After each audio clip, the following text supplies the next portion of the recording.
هێزەکانی حکوومەتی سووریا فڕۆکە و تۆپخانە بەکاردەهێنن بۆ هێرشکردنە سەر ئەو گەڕەکانەی پایتەخت کە لەژێر کۆنتترۆلی داعشدان. ئەمەش لە هەوڵێکدایە بۆ داسەپاندنی سەودای چۆڵکردن کە لەگەڵ ملیتانەکان پێیگەیشتوون.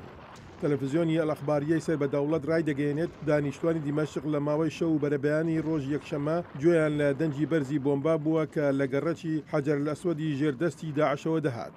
ملیتانەکان رازی بوون بەوەی دەستبەرداری دووە بنکەی خۆیان بن لە باشووری دیمەشق، بەڵام هێشتا دەستیان بەوە نەکردووە خۆیان ڕادستی هێزەکانی حکوومەت بکەن یاخود چوونە ناوچەکانی دیکەی ژێر کۆنتترۆلی داعش لە وڵاتەکەدا. سەرۆکی سووریا بەشار ئەسەد هەڵمەتە لەشکریەکەی خێراتر کردووە بۆ کۆنتترۆلکردنەوەی هەموو بنکەکان لە ناوچەکانی پایتەختدا. ناوچەکانی بندەستی داعش دووە ناوچەی دەرەوەی دەسەڵاتی حکوومەتن لە دیمەشق پاش ئەوەی سەرهەڵداوانی دژ بە حکوومەت دەوروبەری غۆتای ڕۆژهەڵاتیان چۆڵ کرد دوا بە دوای ئیدعای پەلاماری گازی ژەهراوی لە شارۆچکەی دووما.